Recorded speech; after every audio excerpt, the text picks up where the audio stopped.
안녕하십니까. 설랑유랑 오늘은 이게 제 불교 이후에 대략적으로 뻗어나간 방향들에서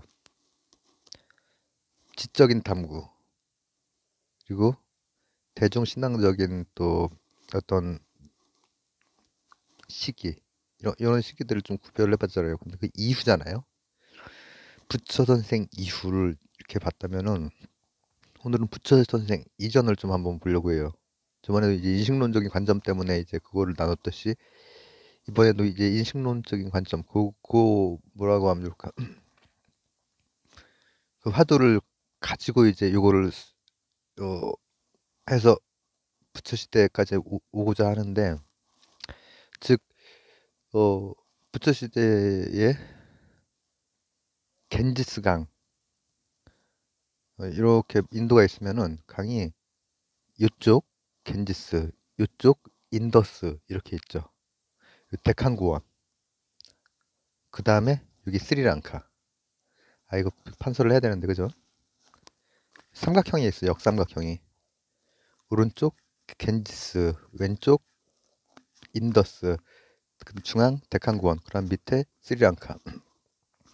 그리고 위쪽은 얘기를 지금 안 하고 있죠. 위쪽은. 왜냐면 여기는 다 높거든. 산맥이거든. 히말라야, 힌두쿠시 이렇게 산맥이에요. 이 얘기를 왜 하냐면은 그 이전에 왜 하필이면 겐지스 쪽에서 그런 생각들이 일어났나? 겐지스 이 우리가 삼은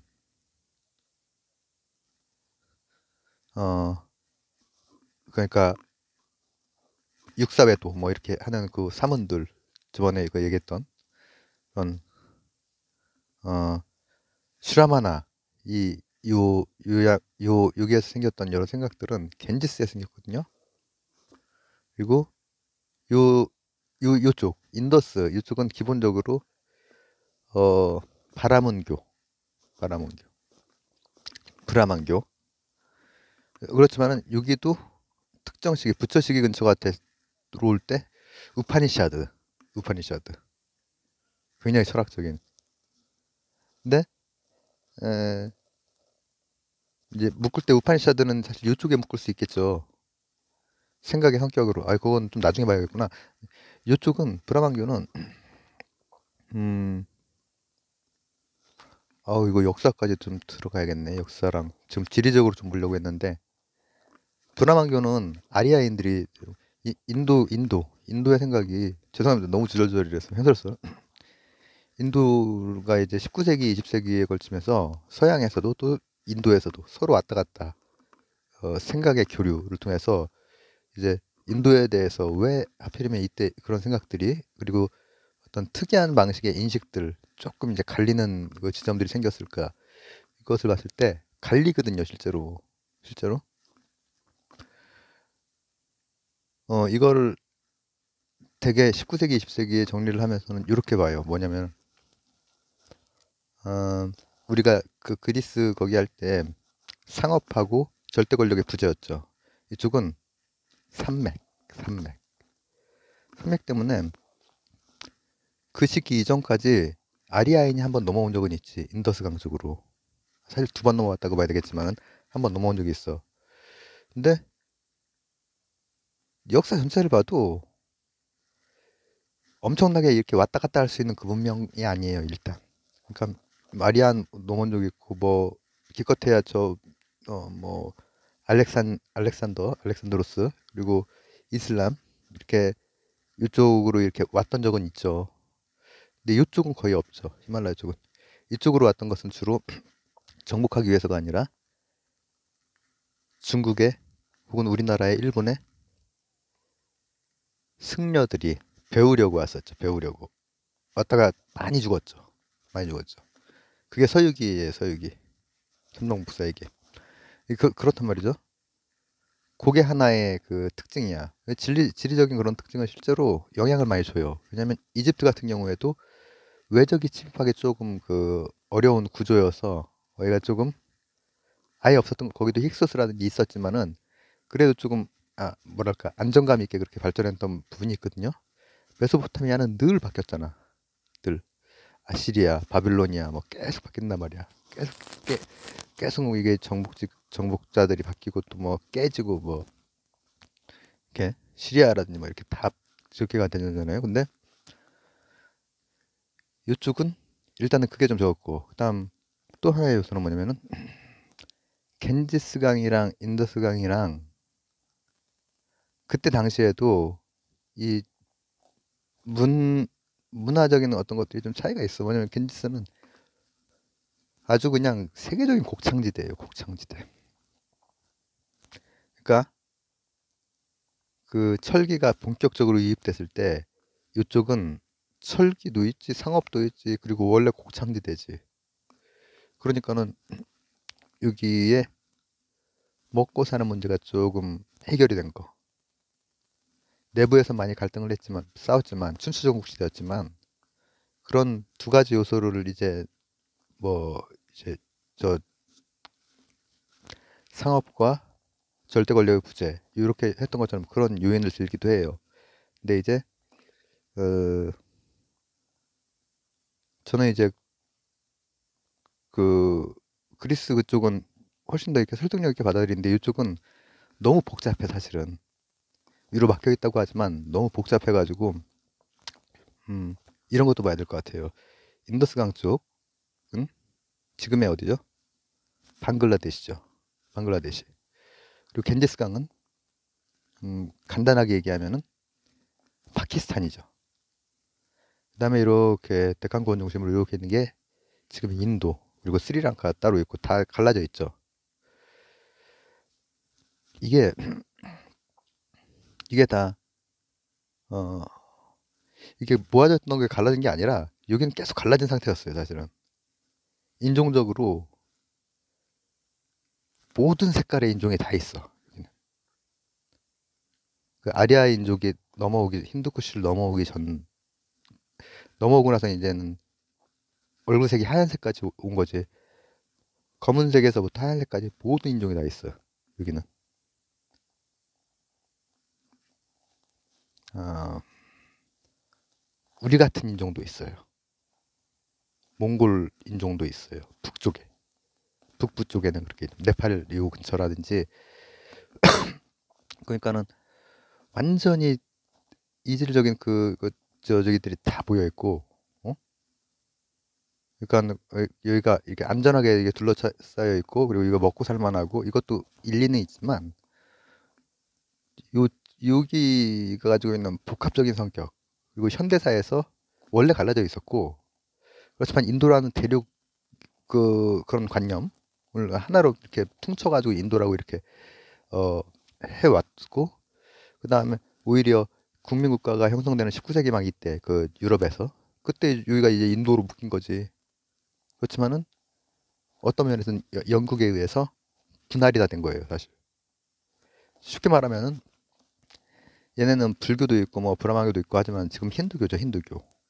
힌두교가 중심이고 그다음 스리랑카가 불교죠, 남방불교. 그다음 파키스탄과 방글라데시가 힌두교죠, 힌두교. 요 힌두교도 이게 간디가 이걸 봉합을 하려고 되게 노력을 했잖아요. 근데 영국에서 갈라치기를 했어요. 갈라치기를. 일본하고 똑같은 거예요. 일본이 우리나라에도 생각이 두 개로 갈렸죠. 세상을 바라보는 생각이 두 개로 갈려서 우리나라는 종교는 아니었죠. 두 개로 갈리는데 일본이 계속 그 갈라치기를 하거든요. 뭐 25년도에 무슨 법 하면서 갈라치기를 해. 그리고 그 봉합하려고 하는 사람은 결국 죽죠. 죽죠. 간디도 죽죠. 간디는 힌두교도였어요. 힌두교도였지만 기독교적인 그런 이해도 되게 높았고 신학적인 그리고 봉합하려고 엄청 애를 썼어.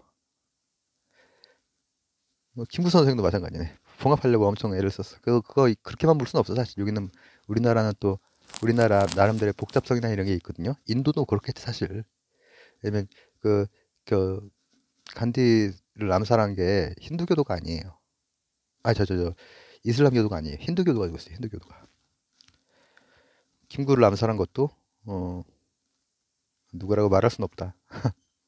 괜히 현대사의 장으로 들어가지 않겠습니다. 어쨌든 김구가 굉장한 그 반공주의자였는데 또 다른 반공주의자가 죽이죠. 이게 비슷해. 갈라치기를 한 거야. 영국이나 일본이나 비슷하단 말이야. 한 짓이. 근데 이게 갈라치기가 돼요. 근데 여기는 성격이 달라. 같은 원래 파키스탄, 동파키스탄, 서파키스탄을 이 한국이었어. 한국, 이슬람국. 근데 일종의 동파키스탄이 식민지화된다고 하는 자각이 생기는 거예요. 이건 다 현대사입니다. 그죠? 뭐냐? 여기가 생산의 중심지거든. 예나 지금이나. 이 농사도 잘 되고 여기에 시설들도 많은 거야. 근데 서쪽, 즉 파키스탄에서 이걸 다 빼가거든. 그러니까 갈라쓴 거예요. 이런 복잡한 게 있어요. 그렇기 때문에 물론 지금 제가 그 제시했던 그 두 가지 그 설, 그게 내가 지금 이름이 지금 헷갈리는데 그것도 이제 힌두 학사가 그렇게 분석을 한 거지만 사실 서구적인 시각이랑 왔다 갔다 하면서 그런 것들이 반영된 거거든요. 우리나라 학문 연구에서도 이제 뭐가 뭡니까? 민속학이 한창 일제시대에 했던 거 있죠. 이게 다 반영된 거예요. 일본적인 시각이. 그런 식으로 좀 봤다는 생각이 들어요. 이거 좀 복잡하게 가지 말고. 자, 제가 보려고 하는 건 뭐냐면은 그렇게 다른, 그리고 지금 현재도 어마어마하게 언어도 많고 공용어가 이제 영어라든지 뭐 힌디어 이렇게 있지만은 쓰이는 언어가 엄청 많아요. 쓰이는 언어가. 그리고 근데 이제 이런 거예요. 어우, 이걸 어떻게 불러야 될까? 왜 하필이면 그때 육사회도 그리고 우파니샤드 그 시기거든요. 그 시기는 철기예요, 철기. 철기, 생산량, 그리고 상업활동. 저는 오히려 이제 그 막혀 있고 농사가 잘 돼서라기보다는 상업활동. 상업활동, 그리스에서도 중요했던 게 상업이었죠. 권력 부재고. 상업활동과 권력의 난립, 춘추전국처럼 이런 상태에서 늘 그 시기에 생각될 수 있는 다양한 생각들이 구석구석 여기저기서 생각이 되는 경향들이 있는 것 같아요. 근데 여기에서 했던 생각이 그 이전의 생각이랑 어떤 차이가 있냐? 이게 우리가 인식론을 볼 때 이제 중요한 문제가 될 텐데, 그 이전의 생각이라고 하는 거는 바라문교적인 전통적인 생각이에요. 베다, 니그베다, 마하바르타, 바가바드기타 이런 거 전에 얘기했던, 예전에 봄에 얘기했던 거 있죠. 이제 그런 거 뒤쪽이 이제 우파니샤드죠. 근데 이게 또 이번 가을 겨울에 얘기했던 기독교하고도 겹쳐요. 또 유대교, 기독교, 조로아스교. 뭐냐? 아리아인들이 대략 기원전 1500년 정도에 힌두쿠시를 넘어서 인더스강, 겐지스 있고 인더스인데, 인더스가 어쨌든 간에 그런 거의 중심이거든. 지금의 파키스탄, 동파키스탄이 그래서 거기서 독립을 한 거 아니에요. 여기가 곡식도 잘 자라고 하는데 이쪽 넘어온 애들이 이쪽에 이제 일단 정주를 하는 거지. 인더스강, 펀자브 지역 있죠. 펀자브가 뭐죠? 다섯 갈래로 있는 그 강줄기가 인더스로 가는 거예요. 펀자브, 판, 판, 판타콘. 얘들이 아리아인이라는 거예요. 영어잖아요, 영어. 인자브, 그 다섯 갈래 물이 있는 동네라는 뜻이거든요. 펀자브가. 아리아 그 산스크리트어가 아리아 독일 저 게르만, 그리고 또 이란, 그리고 뭐 이란 이라크까지도, 그리고 또 여기 인도까지도 언어가 같아요. 펀자브 어원이 같잖아. 카스피해 쪽에 유목민족 중에 코카서스, 요 우리가 느낄 때는 그 유럽인, 그죠? 걔들이 요쪽으로도 가고 요쪽으로도 그러니까 유럽 가고 중동 가고 인도도 넘어온 거야 그 시기에. 이게 아마 대체로 청동기 문명과 종교를 가지고 내려왔을 거라고 이제 하죠. 왜? 일단 무력적으로 어느 정도 제압을 하고 뭐 융화도 되고 거기 다양한 인종들과 근데 그 융화가 조금 카스트라고 하는 그걸로 융화가 되죠. 카스트. 그 얘기를 좀 할까요? 죄송합니다. 얘기를 주절주절 계속 막 이렇게 이어나가고 있어서 카스트는 원래 저 인도 말이 아니라 포르투갈어예요. 포르투갈이 16세기 포르투갈, 스페인이 쫙 퍼졌던 세계였죠. 17세기 네덜란드, 18세기 영국, 17세기에 16세기에 포르투갈이 맨 처음에 어디를 갔다고? 아프리카를 돌아갔어. 인도로. 뭐 때문에? 향료 무역 때문에. 갔더니만은 가서 이제 배에서 한 척만 살아와도 엄청 거부가 되는 거야. 그래서 왕이랑 계약해서 한단 말이죠. 엔리케 같은 왕이랑. 어우, 철왕유랑인데 지금 세계사 자. 근데 거기 갔더니만은 걔들 이상한 제도가 있어. 야, 이거 색깔 제도인데 했던 게 색깔이에요. 색깔 카스트가 캐스트가 하얀색부터 검정색까지 얼굴색이 다르고 그 색깔에 따라서 계급이 나눠져 있다고 본 거야. 막상 인도인 자신들은 현대에는 더 많이 갈려져 있지. 세분화돼가지고 좀 정확하게 기억은 못하지만은 그 계급 자체가 세분화가 기백 개 돼요. 그리고 카스트가 아니라 그 태생이라고 하는 뜻의 그 다른 또 그 용어로 부르거든요. 야, 이런 게 쑥쑥 나와주면 얼마나 좋을까. 그건 뭐 검색해 보시면 알 겁니다. 근데 이들이 보기에는 그렇게 이제 일단 본 거죠. 물론 그런 면이 있었지만 지금은 더 오히려 더 세분화했단 말이죠. 근데 이렇게 넘어왔어. 똑같은 애들이야. 그럼 넘어왔으면은 두 가지. 하나는 신을 가지고 왔고 또 하나는 청동기를 가져온 것. 어떤 문명을 가져온 거죠. 좀 강한 조금 더 무거운 원소를 쓰는 청동기, 철기, 원자력 이런 걸 가지고 오는 애들이 센 애들이잖아. 그게 넘어온 거야. 넘어왔더니만은 어 넘어왔는데 얘들의 신이 여기서부터 그리스까지 쫙 퍼져 있는 신이랑 같단 말이죠. 신의 이름들이 다 같다니까요. 여기가 페르시아 신이라는 이런 게 조로아스터교의 개념이나 야훼 시기의 개념이나 똑같은 말이에요. 엔젤 사탄으로 나뉘는 그게 그 구조가 다 똑같아요. 시바 비슈누 이렇게 갈리고 하는 것들이 다 같아. 완전히 같아. 초기에 일단 그 개념들 자체는 공유하고 있어. 그래서 각각 다른 방식으로 유일신이라고 하는 완전히 철학적인 어떤 뭐랄까 깊이를 더해가는 방식의 신관으로 간 데도 있고 그다음에 뭐 단신론적인 거 혹은 뭐 또 뭐 이신론적인 거 이치 reason 그리고 뭐 또 뭐 범신론적인 거 이제 팬데이즘 하는 뭐 이런 뭐 그런 거 범죄신론 그리고 또 뭐 여기 이 같은 경우에 이제 아바타 결국 이제 힌두교가 되면 아바타 우리가 알고 있는 그 초록 저 파란색 그런 아바타 있죠. 그거는 지금 그냥 한 말이고 아바타 나중에 제가 인도의 생각들을 4편 중에서 3편인가 4편째 자세히 설명해 놨어요. 아바타라고 하는 거. 아바타라고 하는 것은 이 화신이거든. 화신. 불교에 들어가는 개념이죠. 화신, 법신, 보신 뭐 이렇게 나뉘는 게 다 인도적인 생각이 있었던 것이고 지금 힌두교의 그 화신이라고 하는 것은 엄청나게 그 늘 삶과 같이 있는 거예요. 삶과. 그렇게 들어왔어.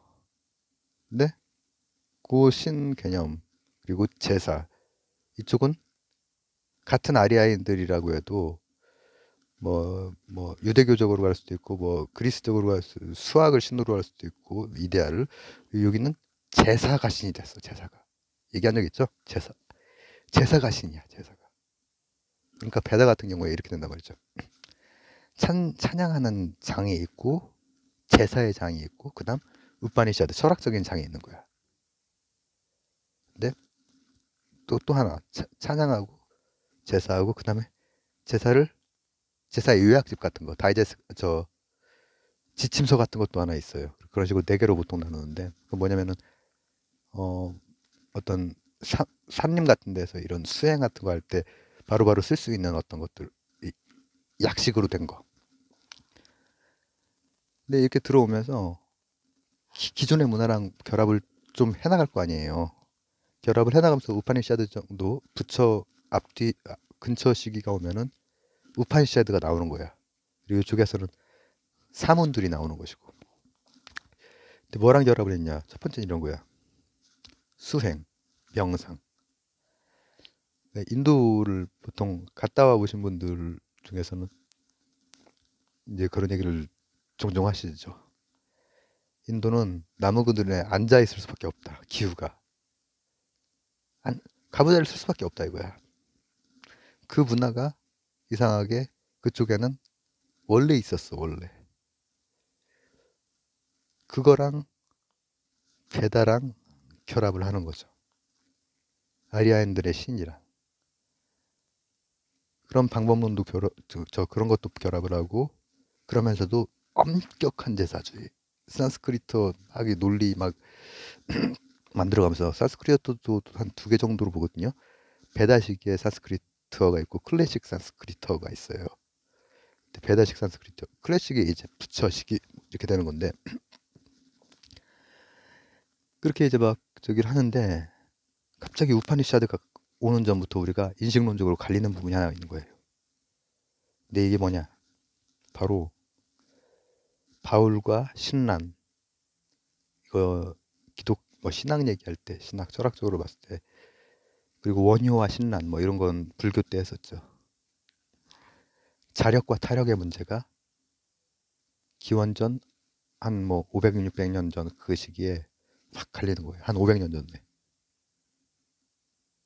그러면서 우파니샤드라고 하는 것이 그러니까 이것은 뭐라고 하면 좋을까? 사문들의 자력에 대한 스스로의 탐구 이런 것에 대한 것이랑 타력 신에 대한 찬양 여기랑 그 사이에 좀 혼재되어 있죠. 즉 아트만도 있고 브라흐만도 있고 혼재되어 있다고도 볼 수 있겠죠. 근데 제가 지금 얘기하려고 했던 거 제가 지금 이렇게 무리하게 제가 지금 학자도 아닌데 너무 무리하게 계속 진행해 나가는 것 같아서 좀 마음에 좀 그런데 부담 안 느끼고 그냥 스스로 재밌게 하려고요. 내가 이런 걸 남길 수 있을 때까지 열심히 남기자. 뭐 치료받고 뭐 이제 좀 있으면 그래야 되거든요. 한 달 조금 넘은 후에 그래서 그 전에 열심히 지금 하고 있고 뭐 이런 것도 의미가 있겠지. 내가 그냥 생각하는 바대로 그냥 부족하나마 기록을 하고 공유를 하는 거죠. 어이구 오늘이 벌써 12월 22일입니다. 어마어마하게 많이 찍었네. 며칠 동안 진짜. 자, 내가 뭐 얘기했지 근데? 자력 타적. 자력 타력. 이 타력일 때는 타력이어도 얘네는 논리적이지. 제사를 통해서 신을 그려낼 정도로 논리적이지. 근데 자력일 때는 이제 또 다른 인식론적인 관점이 다시 한번 이렇게 뭐라고 하면 좋을까? 전환될 수 있는 계기, 그런 무드가 만들어지는 거예요. 그런 분위기가. 그래서 다양한 생각들이 나오고 그 다양한 생각들은 결국은 자력을 향해서 스스로의 깨달음을 향해서 가는 그런 문화가 거기 인도에서 발생을 하는 거예요. 그러니까 거기에서 이제 어떤 뭐랄까 아주 독특하고 아주 신선한 시각을 가진 부처 선생이 나오는 거죠. 왜냐하면 거기에서 나왔던 생각들이라고 해도 이 타력에서 완전히 어떻게 벗어났다라고 생각되는 것들이 안 나와. 왜냐면 인식론적으로 그게 쉽지가 않은 거죠. 그런 식으로 건너뛰 뭔가 이렇게 뭐랄까 걸음을 큰 발자국 하나를 내딛는 게 되게 어려운 거야. 어려운데 부처 선생은 저는 이제 그걸 했다고 보죠. 그걸 했다고 보죠. 그래서 막 역사에 해당되는 거라든지 뭐 이런 거를 조금 이제 요 부처 앞 시간을 좀 봤는데 이걸 보는 이유는 다 이제 그거예요. 사람이 이렇게 인식하는 거. 이 부처 시대 이 인도는 정말 되게 오래 전인데 인식론이 핵심적인 그 관심사였던 것 같아요. 서양에서는 존재론에서 시작해서 인식론은 이제 흉 정도 돼야 인식론에 대해서 이제 흔들면서 이렇게 생각이 진행이 되고 자연과학적인 것들과도 이렇게 결합을 하고 하는데 이 뭐라고 합니까? 이 구도자들은 인식론에 대해서 굉장히 집요하게 생각을 펼치고 그리고 어떤 면에서는 늘 그 한계들을 가지고 있기도 했지만은 우파니샤드만 해도 그 아트만에 대한 그게 어쨌든 논리적으로 원자론적인 아트만이 아니거든요. 근데 브라망교 같은 경우에 설명하기가 만만치가 않을 것 같은데 그노시스하고도 통하고 내가 지금 뭐 하나를 빼놓은 것 같네? 그노시스 다음 시간에 풀어가겠습니다. 천천히 풀어가겠습니다. 그러니까 이들이 가지고 있었던 거는 그 인식론의 기반이 되는 그 존재들에 대해서 진짜 이게 인식이 맞나? 지금 내가 쓰고 있는 그 논리가 인식이 맞나? 여기까지도 이제 관심이 가는 거야. 그리고 거기까지 그런 깊이까지 관심이 가고 상당히 새로운 그 관점을 보여준 선생님이 부처 선생님이라는 생각이 들죠. 근데 되게 어렵죠. 이게 다른 그거에 비해서 굉장히 어려울 것 같아요. 인식론 부분이 어려워. 존재론에 비해서. 왜냐면 우리가 다르마라고 뭐 한번 해볼까요? 다르마라고 하는 것은 다르마가 포착해낸 것이 사람이 이렇게 기본적으로 이렇게 포착해낼 수 있는 공간적인 것, 시간적인 것, 변화에 대한 것, 혹은 공간적으로 본성으로 포착한 것, 이런 거랑은 다른 거거든요. 뭐냐 하면은 인과율적인 인가성이 아니라 어, 조건적인 인과성, 그거를 포착해낸 그 인식론적인 개념들이라서 참 어려워요. 그런 생각을 2500년 전에 펼쳤다는 게 참 놀랍고 그 후반부가 마음에 안 든다. 다음 시간에 그래서 우파니샤드랑 이제 육사회도나 이런 것들을 좀 볼 텐데 물론 이제 우파니샤드 이전에 그 브라만교에 대해서도 좀 봐야 될 거고 바라몬교 바라몬 그냥 너무 이렇게 저기 하려고 하지 말고 되는 대로 한번 슬슬 나가 보겠습니다. 되는 대로 이거 했다 저거 했다 하면서 결국에 어 이제 다르마에 대해서 제가 여기에다가 좀 얘기 나누고 싶은 말을 나눌 수 있겠죠. 그러니까 제가 생각보다는 이것도 기독교도 생각했던 것보다 너무 오래 했거든요. 50편 넘게 했거든요. 마음속에 늘 있었던 거야. 근데 불교도 이제 다르마 부분에서 이렇게 쭉쭉 진행이 많이 될 것 같은 생각이 드는데 재밌게 해보겠습니다. 감사합니다.